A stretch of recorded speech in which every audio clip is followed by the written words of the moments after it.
I've been down a couple times in a plane pretty hard. But a good pilot will tell you that's one who walks away from it.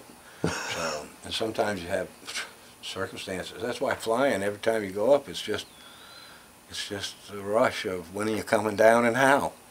Right. I'm just saying, so pilots get a rush from flying. So pilots are kind of like addicted to the adrenaline too. Oh yeah, it's a real rush because you can always get it up usually. Yeah. Sometimes it's a little harder getting them down. Yeah. Sometimes they come down when you don't want them to come down. And then sometimes you just don't have any fuel left. Stuff happens. Plane full of pot. You can't go any further. Oh, it's got to come in. How did you get into smuggling the gold in the Because I'd made money out of the country. I was trying to surface in the country legally. So, pay your taxes and just be quiet about it? Right, Yeah. just feed it in. So that's why I did what I did. Okay. Yeah. Is that how you invested into the racetrack? Kind of, some of it, yeah. Yeah. Yeah. Right at 9/11, Todd, I had made arrangements to meet with these Saudi Arabian folks. They were going to invest $45 million they were going to invest in my project out there. Yeah, and then guess what? I had an appointment with them on 9/12. No. So 9/11 happened and that shut it all down. I said, God dang it. Wow. Yeah. And I immediately went down and tried to do my duty by signing back up, but my age limitations, so I found something other to do that might have helped. No, thank goodness, but flying into Colombia the first time I ever went, I was really curious and looking out that window at everything underneath us because we were kind of low, and I said, what is that clearing there for the military to land? And he goes, no, it's just like this one up here, and he showed me another one, and I said, what are they for? And he goes, that's where pilots like us dump the load, and then they come in there and just take the load off the plane and bury the plane and you in a big pile right there. They come in with a bulldozer and just bury the whole mess, he goes. I said, wow, so that's what those circles are. Okay, and there were a lot of them. Wow. Where unexperienced pilots didn't load the plane right. That's the biggest killer of it all right there. Oh. If you don't have any mechanic knowledge of weights and distribution and trajectory and angles and things like that all come into play. I'm just saying. Huh. Because everybody loaded them down beyond the capacity ratings. So, They didn't have enough power to get it up. sometimes it wasn't a very big field, sometimes you were flapping your gear up with brush pile in it, just from trying to gain altitude before Right. the wheels quick. Yeah, man. Huh. And all you do is just kind of run it down the airfield as short as you got, as long as you got, as fast as you can get it to go, and then dump the fluff and flaps, yank back, and it'll leap in the air. Right. It might not clear a whole lot for a minute, but at least you got it in the air. So once you get it there, then it's kind of like struggling a box up over the treetops and hope you got enough power to do it. So a lot of times taking off, you just really wondered if this was all worth it. You didn't know if it was all worth it or not, Right. Because you got that rush like you were fixing to die. So, Like you're getting shot at. but get this, like an idiot, I didn't do my homework, and when I flew up from Peru, I came across the Andes there, and nobody told me that nobody flies over the Andes because of the wind shears on the back side. So I found one and it took me down out of the sky about half a mile. At 600 miles an hour, I was half a mile down. I said, oh, damn. Muscled my way up out of that range and found out that the reason I went that way because there was no air patrols there because nobody flies there. So, I mean, I did do a little homework. Wow. I didn't figure on quite a shear, though. Right. It was a good one. They weren't lying. If you weren't ready, boy, you wouldn't be there to talk about it. The wind pushing you down? Uh-huh. Oh, yeah. So you had to constantly pull up? Oh, yeah, and hope your plane had enough power to fight the shear. Because that shear could literally take you right into the dirt.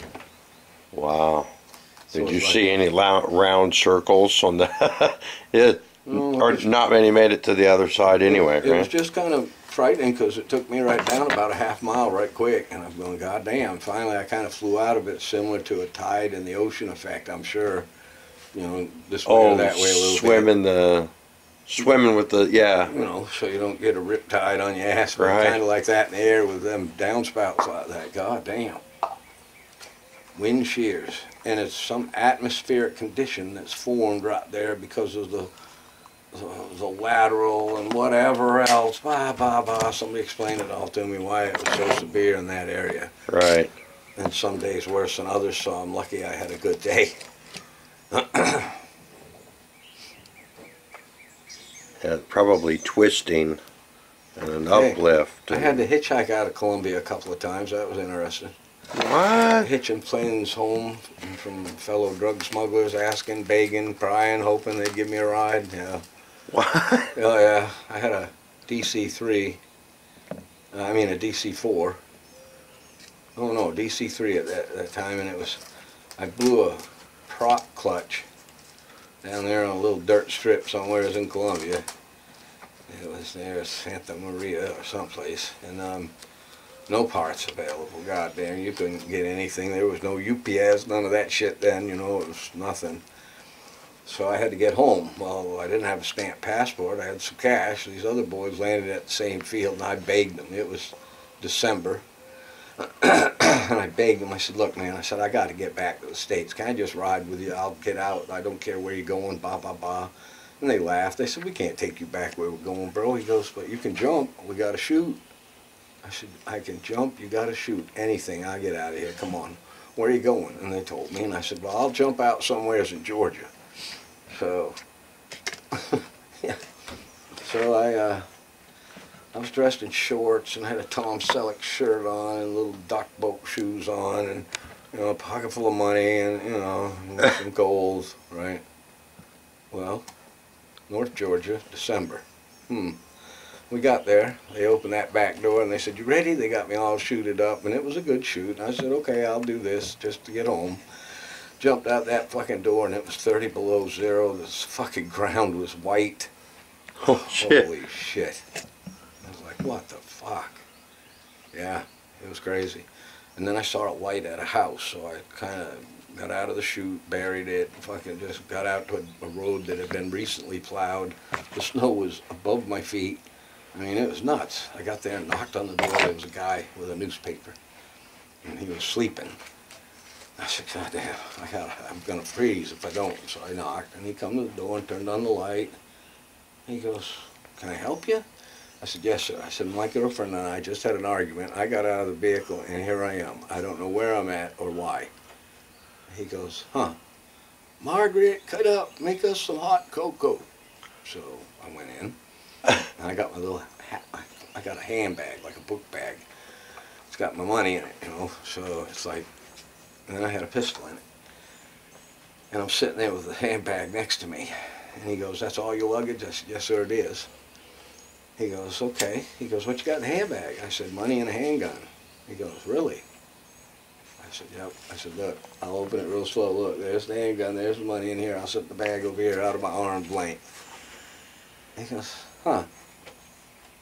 We had cocoa, and he goes, what are you fixing to do? I said, I'm going to go to the next town over because I know there's one coming up. We saw it on the interstate sign. And he goes, okay. He goes, I'll give you a ride to town anyways. He goes, and then you can figure it out in the morning how you're going to get out of here. I said, thank you, sir. He got dressed. We went out to his truck. We got like a half mile from the house. He stopped, and he pulled this long-nosed 38 out front of the seat. And he put it right to my face, and he says, you got about 1 second to tell me the motherfucking truth. So I said, okay, mister, this is the deal. You know, 8 hours ago, 9 hours ago, I was in Colombia, South America, and I was smuggling a load of pot. My plane broke. I hitched a ride back with some other smugglers, and I had to parachute out because they didn't want me going where they were going with their load of pot. He did this. He took the knife, he took the pistol back and put it under the seat, and he started driving. Didn't say a word.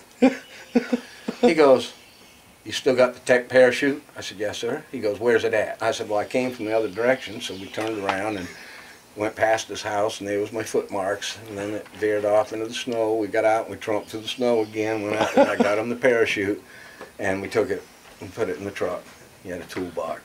He goes, I'm keeping this for keepsake conversation later in life. I said, well, thanks, mister. And he gave me a ride to town, and we pulled into a hotel, and he got out and went in and rented me a fucking room, bro.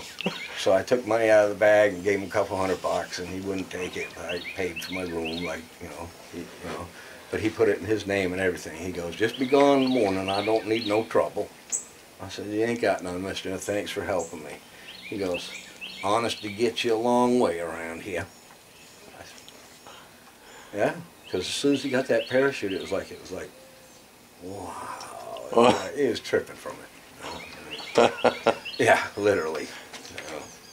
Wow,